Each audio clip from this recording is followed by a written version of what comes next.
আসসালামু আলাইকুম। আশা করি সবাই ভালো আছেন। আজ সপ্তাহের শেষ ট্রেডিং সেশন সম্পন্ন হয়েছে, তাই আজকের ভিডিওতে শুধু উইকলি মার্কেট আপডেট না, বরং একটি গুরুত্বপূর্ণ রিয়েলিটি চেক করব আমরা। গত সপ্তাহে আমরা মার্কেটের structure, resistance zone, market breadth, sector rotation এবং ফিনান্সিয়াল সেক্টরের লিকুইডিটি ফ্লো নিয়ে কিছু গুরুত্বপূর্ণ অবজারভেশন আমি শেয়ার করেছিলাম। তো আজকে আমরা দেখব মার্কেট কি সত্যি সেই পথে হেঁটেছে, নাকি আমাদের অ্যানালাইসিস ভুল প্রমাণিত হয়েছে। কারণ একজন অ্যানালিস্টের কাজ শুধু প্রিডিক্ট করা না, বরং পরবর্তীতে যাচাই করে দেখা যে মার্কেট আসলে সেই পথে এগিয়েছে কি না। তো গত সপ্তাহে আমরা 5টি মূল বিষয় ফোকাস করেছিলাম: 5500 থেকে 5550-এর resistance zone, weekly 200 EMA, market break, insurance leadership এবং ফিনান্সিয়াল সেক্টরের নতুন লিকুইডিটি ফ্লো। তো চলুন ভিউয়ার্স, দেখে নেওয়া যাক মার্কেট কতটা আমাদের অবজারভেশনকে ভ্যালিডেট করেছে। গত সপ্তাহে আমরা বলছিলাম 5500 থেকে 5550-এর জোন হবে মার্কেটের সবচেয়ে গুরুত্বপূর্ণ ডিসিশন এরিয়া বা ট্রেডিং পজ এরিয়া, যেটাকে আমরা বলি। তো আমরা দেখেছি সেখানে কিন্তু একটা ট্রেডিং পজ করে সেখান থেকে আবার নতুন করে সে লেভেলকে ব্রেক করেছে, যেটা আমরা দেখেছি। তো আমাদের অবজারভেশন ছিল মার্কেটে এই জোনের মধ্যে ঢুকলে সেক্ষেত্রে রিজেকশন, কনসলিডেশন কিংবা ব্রেকআউট যে কোনো ধরনের রিয়েকশন দেখা যেতে পারে, যেটা আমি বলে আসছিলাম। এই সপ্তাহে শেষে দাঁড়িয়ে যেটা আমরা দেখতে পাচ্ছি, ইন্ডেক্স শুধু 5500 থেকে 5550-এর এই লেভেলকে যে ব্রেক করেছে সেটা না, অ্যাকসেপ্টেন্সও ধরে রাখতে সক্ষম হয়েছে এবং পরবর্তী একটা লেভেল নিয়ে যেটা আমি বলছিলাম যে 5630 থেকে 5685 এখন আমাদের জন্য একটা রিজেকশন এরিয়া, যেটার মধ্যে আমরা দেখতে পাচ্ছি যে 5686 পর্যন্ত গিয়েছিল এবং সেখানে এখন কিন্তু আবার একটা ট্রেডিং পজ, সেরকম আমরা একটা অ্যাক্টিভিটি দেখতে পাচ্ছি। যদিও আজকে কিন্তু খুব স্ট্রংভাবে একটা ক্যান্ডেল দিয়েছে, 5661-তে ক্লোজ করেছে, আর সেটা পিচ ফর্কের একটা ইম্পর্ট্যান্ট লেভেল সেখানে ক্লোজ করেছে আমরা দেখেছি। আমরা আবার উইকলি চার্টে ফিরে যাচ্ছি ভিউয়ার্স। তো আমরা যেটা বলছিলাম যে উইকলি 200 ইএমএ টেস্ট, গত সপ্তাহে আমরা যেটা বলছিলাম, আমরা দেখতে পাচ্ছি শুধু যে লেভেলকে ব্রেক করেছে, উইকলি 200 ইএমএকে ব্রেক করছে সেটা না, অ্যাকসেপ্টেন্স ধরে রাখতে কিন্তু সক্ষম হয়েছে, 5661-তে ক্লোজ করেছে। আমরা দেখতে পাচ্ছি উইকলি 200 ইএমএ 5515-তে রয়েছে। এটা মিড টার্ম রিকভারি স্ট্রাকচারের জন্য অত্যন্ত ইতিবাচক একটি সংকেত। আর গত সপ্তাহে আমরা বলছিলাম 5500 থেকে 5550 জোন হবে মার্কেটের সবচেয়ে গুরুত্বপূর্ণ ব্যাটেল ফিল্ড, কারণ এই জোনের উপরে মার্কেট টিকে থাকতে পারলে, অ্যাকসেপ্টেন্স তৈরি করতে পারলে রিকভারি স্ট্রাকচার আরও শক্তিশালী হওয়ার সুযোগ তৈরি হবে। এই সপ্তাহের শেষে দাঁড়িয়ে আমরা দেখতে পাচ্ছি ডিসিএক্স সফলভাবে 5500 থেকে 5550 জোনের উপরে অবস্থান ধরে রাখতে পেরেছে এবং রেজিস্ট্যান্সের পরবর্তী স্তর আমরা যেটা বলছিলাম 5630 থেকে 5685 যে এরিয়া, সেখানে কিন্তু পৌঁছে গেছে। তো এটি মার্কেটের জন্য নিঃসন্দেহে একটি ইতিবাচক অগ্রগতি। তবে এখনও একটি গুরুত্বপূর্ণ বিষয় মনে রাখতে হবে, মার্কেট এখনও কিন্তু এই লেভেলকে ভেঙে অ্যাকসেপ্টেন্স তৈরি করতে পারেনি, যেটা আমরা দেখতে পাচ্ছি 5630 থেকে 5685 যে জোনটি রয়েছে এর ভেতরে অবস্থান করছে।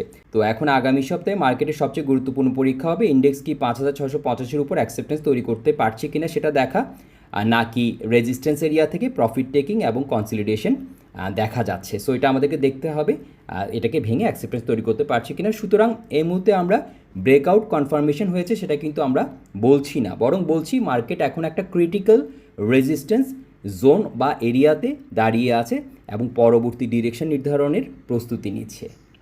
তো উইকলি চার্ট অনুযায়ী বর্তমানে আমরা যেটা দেখতে পাচ্ছি, ডিসেন্ডিং চ্যানেল ব্রেকআউট কনফার্ম হয়েছে, weekly 200 EMA reclaim confirm, higher low structure intact এবং ইম্পর্টেন্ট যেটা সেটা হচ্ছে multi year down trend resistance break করেছে কিন্তু আমরা দেখতে পেয়েছি। RSI 67-এ রয়েছে, মোমেন্টাম খুব ভালো। আর এখন যদি আমরা সাপোর্ট এরিয়ার কথা বলি 5500 থেকে 5550, আর হচ্ছে 200 ইএমএর যে জোনটি রয়েছে আমরা বলছিলাম 5515, এই লেভেলটা আমাদের জন্য, এই পয়েন্টটা আমাদের জন্য খুব ইম্পর্টেন্ট। আর রেজিস্ট্যান্স জোন হচ্ছে 5685, আর এরপর হচ্ছে এটা যদি ভাঙে 5800, তারপর 6000, যেটা আমাদের সাইকোলজিক্যাল লেভেল। তো আমার দৃষ্টিতে বর্তমানে সবচেয়ে গুরুত্বপূর্ণ বিষয় হলো অ্যাকসেপ্টেন্স অ্যাবাভ 5550। যতদিন ইন্ডেক্স 5550-এর উপরে থাকবে ততদিন রিকভারি স্ট্রাকচার অক্ষত রয়েছে বলে আমরা ধরে নিব। আর উইকলি চার্টের পাশাপাশি আমরা তো ডেইলি চার্টটাও দেখে নিলাম, সো আমি এখানে আর ডিটেলসে কিছু বলছি না। আমরা সরাসরি এখন চলে যাচ্ছি আজকের মার্কেট ব্রেথ। আমরা মার্কেট ব্রেথটা একটু দেখে নেই। তো আজকের মার্কেট ব্রেথের দিকে তাকালে আমরা দেখেছি 39 পয়েন্টের মতো পজিটিভ ছিল, আর আমরা যেটা বলছিলাম যে ইন্ডেক্স কিন্তু এখন 5661-তে অবস্থান করছে। আর আজকের ট্রেড ভলিউম আমরা এখন পর্যন্ত যে আপডেট আমি দেখতে পাচ্ছি প্রায় 1197 কোটি টাকার মতো লেনদেন হয়েছে। অ্যাডভান্সার্সে 171টি কোম্পানি, ডিক্লাইনার্সে 181টি এবং 34টি আনচেঞ্জড অবস্থায় ছিল। তো এখানে একটি গুরুত্বপূর্ণ বিষয় আমরা দেখতে পাচ্ছি, ইন্ডেক্স পজিটিভে ক্লোজ করলেও ব্রড মার্কেট পার্টিসিপেশন কিন্তু খুব শক্তিশালী ছিল না। অ্যাডভান্সিং এবং ডিক্লাইনিং শেয়ার প্রায় সমানে অবস্থান রয়েছে আমরা দেখতে পাচ্ছি। এটি নির্দেশ করছে বর্তমান র্যালি কিন্তু পুরো মার্কেট জুড়ে সমানভাবে ছড়িয়ে পড়েনি, বরং সিলেক্টিভ সেক্টর এবং মোমেন্টাম স্টকে বাইং প্রেশার বেশি দেখা যাচ্ছে। তো গত সপ্তাহে কিন্তু আমরা বলেছিলাম যে ইন্স্যুরেন্স, টেক্সটাইল এবং ফিনান্সিয়াল সেক্টরের উপর বিশেষ নজর রাখতে হবে। বর্তমান সেক্টর হেলথ চার্ট কী বলছে আমরা একটু দেখে নিই ভিউয়ার্স। আমরা কিন্তু দেখতে পাচ্ছি ইন্স্যুরেন্স সেক্টর এখনও মার্কেট লিডারশিপ ধরে রেখেছে, টেক্সটাইল সেক্টরও শক্তিশালী একটা রিলেটিভ স্ট্রেংথ কিন্তু দেখাচ্ছে। আর অন্যদিকে আমরা যেটা দেখতে পাচ্ছি, ব্যাংক ও ফিনান্সিয়াল ইনস্টিটিউশন সেক্টর এখনও দীর্ঘমেয়াদী দুর্বলতা পুরোপুরি কাটিয়ে উঠতে পারেনি। তবে সিলেক্টেড ফিনান্সিয়াল স্টকে ফ্রেশ লিকুইডিটি রোটেশন কিন্তু আমরা দেখতে পেয়েছি, যার অন্যতম উদাহরণ হচ্ছে আইপিডিসি।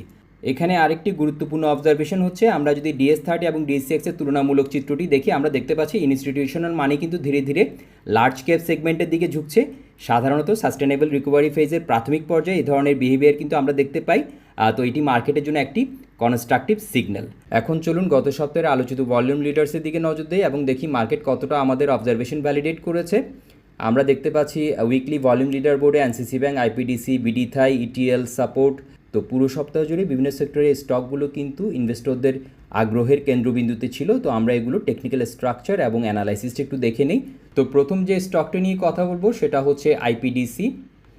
ফিনান্সিয়াল সেক্টরে ফ্রেশ লিকুইডিটি ফ্লোয়ের যে ন্যারেটিভ আমরা গত সপ্তাহে আলোচনা করেছিলাম, আইপিডিসি তার অন্যতম সফল উদাহরণ। এটা নিয়ে কিন্তু অনেকবার আমি কথা বলেছি, আপনারা হয়তো দেখেছেন। ওখানে ডেইলি টাইম ফ্রেমে অ্যানালাইসিসটি আপনাদের সাথে শেয়ার করেছিলাম। এখন উইকলি টাইম ফ্রেমে আমরা দেখার চেষ্টা করছি যে এটার স্ট্রেংথ কোথায় রয়েছে এবং স্ট্রেংথ এবং উইকনেসগুলো দেখার চেষ্টা করছি। তো আমরা যদি আস্তে আস্তে করে যাই, প্রথমে হচ্ছে যে একটা সিমেট্রিক্যাল কম্প্রেশন ব্রেকআউট করেছে, আমরা যেটা দেখেছি এটা কনফার্ম করেছে এবং টার্গেটও কিন্তু ইতিমধ্যে হিট করেছে।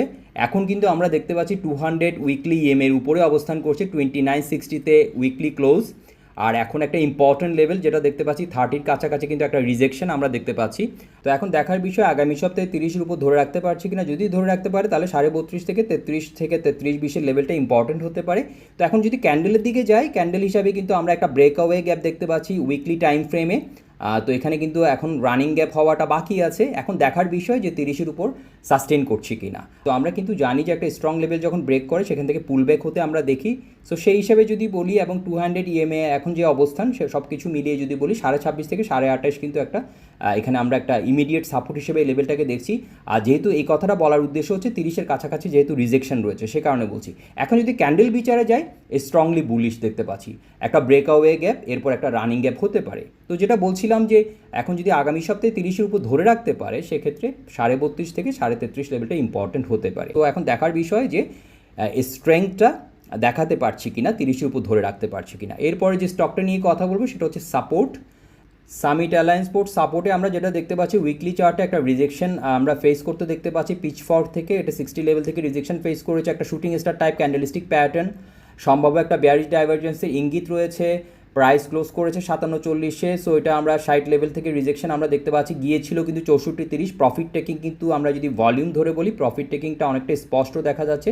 তবে এই টপটা যদি কনফার্ম হয়ে যায় সেক্ষেত্রে বেয়ারিশ ডাইভারজেন্স কনফার্ম হবে, সেক্ষেত্রে কিন্তু প্রাইস আরও হয়তো সেক্ষেত্রে আরও রিট্রেস করতে পারে। আমি বলবো না যে লং বড় কারেকশানে যাবে, সেটা বলছি না, বাট রিট্রেস করতে পারে।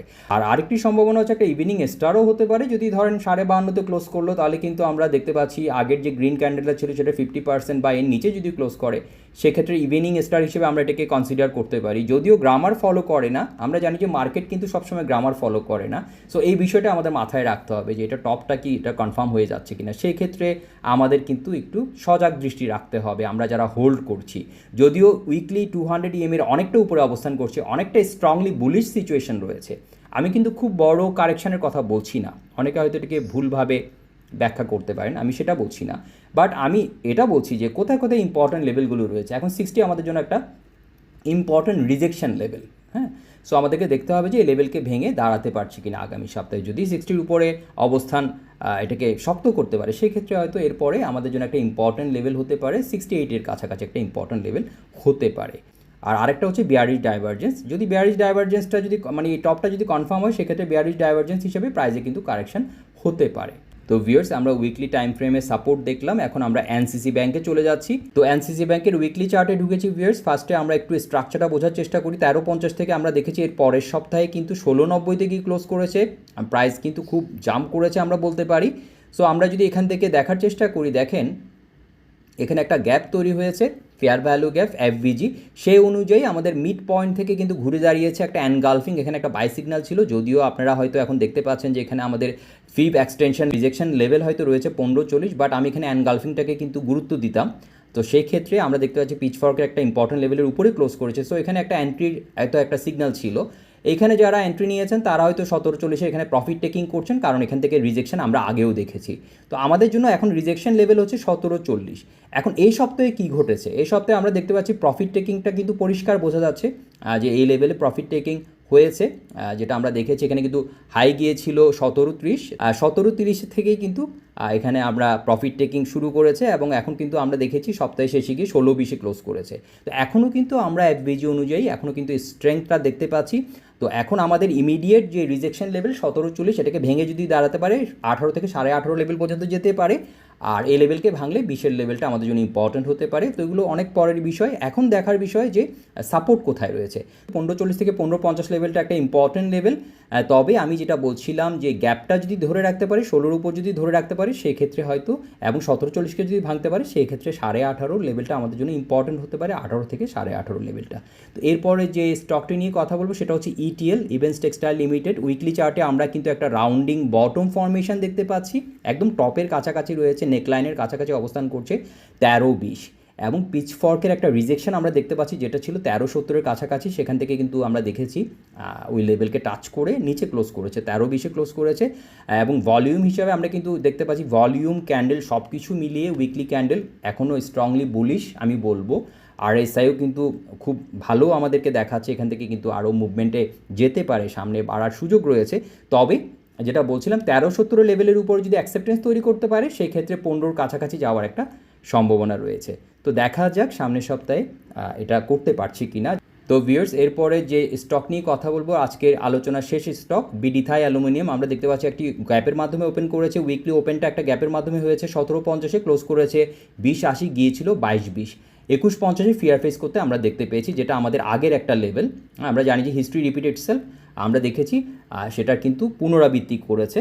তো এখন 2080-তে ক্লোজ করেছে। ভলিউম বিচারে আমরা বলবো যে ভলিউম সাপোর্ট রয়েছে, আরএসআই কিন্তু এখনও স্ট্রংলি বুলিশ, যদিও একটা ওভারবোট জোনে রয়েছে, আমরা কিন্তু দেখতে পাচ্ছি স্ট্রংলি বুলিশ সিচুয়েশনে রয়েছে। তো এখন সামনের সপ্তাহে যদি 2150-এর লেভেলকে ভেঙে মানে 22-এর উপর যদি অ্যাকসেপ্টেন্স তৈরি করতে পারে সেক্ষেত্রে একটা উইকলি টার্গেট হতে পারে 26-এর কাছাকাছি, এটা একটা ইম্পর্টেন্ট লেভেল হতে পারে। সো উইকলি বিচারে আমরা যেটা দেখতে পাচ্ছি স্ট্রংলি বুলিশ রয়েছে, এবং 200 উইকলি ইএমের অনেকটা উপরে অবস্থান করছে। তো ভিউয়ার্স, আমরা দেখিয়ে নিলাম উইকলি ভলিউম লিডার বোর্ডে থাকা কিছু স্টকের টেকনিক্যাল স্ট্রাকচার চার্ট কী বলছে সেটা দেখার চেষ্টা করেছি। এই সপ্তাহে সবচেয়ে গুরুত্বপূর্ণ বিষয় হলো মার্কেট আমাদের আলোচিত রিকভারি ন্যারেটিভকে কিন্তু পুরোপুরি অস্বীকার করেনি, আমরা এটা বলতেই পারি, বরং বেশ কয়েকটি গুরুত্বপূর্ণ টেকনিক্যাল অবজারভেশন বাস্তবে কার্যকর রয়েছে আমরা দেখতে পাচ্ছি। প্রথমটি হচ্ছে উইকলি 200 ইএমএ রিক্লেম হয়েছে, যেটা আমরা বলছিলাম 5500 থেকে 5550 জন সাপোর্ট হিসেবে কাজ করেছে। ডিএসিএক্স এখন 5630 থেকে 5685-র যে জোনটি রয়েছে তার ভেতরে অবস্থান করছে, যেটা আমরা বলছিলাম। ইন্স্যুরেন্স সেক্টর মার্কেট লিডারশিপ ধরে রেখেছে। সিলেক্টেড ফিনান্সিয়াল স্টকে লিকুইডিটি ফ্লো কিন্তু আমরা দেখতে পাচ্ছি। মাল্টিপল ভলিউম লিডার্স এখনও বুলিশ স্ট্রাকচার বজায় রেখেছে, যদিও আজকের মার্কেট ব্রেথ খুব শক্তিশালী ছিল না, তবু মোমেন্টাম স্টকস এবং সিলেক্টেড সেক্টরে বাইং ইন্টারেস্ট কিন্তু আমরা দেখতে পাচ্ছি। তো এখন মার্কেটের বড় পরীক্ষা হচ্ছে 5630 থেকে 5685-র উপর অ্যাকসেপ্টেন্স তৈরি করতে পারছে কিনা। এটাকে ভেঙে যদি অ্যাকসেপ্টেন্স তৈরি করতে পারে সেক্ষেত্রে আমি যেটা বলেছি 5800 এবং 6000 যে সাইকোলজিক্যাল লেভেল রয়েছে সেটা আলোচনায় আসতে পারে। অন্যদিকে 5500 থেকে 5550 জনে একটি হেলদি রিটেস্ট হলে সেটিও বর্তমান রিকভারি স্ট্রাকচারের জন্য স্বাভাবিক ঘটনা হিসেবে আমরা এটাকে দেখব। তো ভিউয়ার্স, আজকের ভিডিও এই পর্যন্তই। ভিডিওটি ভালো লাগলে এবং ইনফরমেটিভ মনে হলে অবশ্যই লাইক করবেন এবং শেয়ার করবেন। ধন্যবাদ সবাইকে।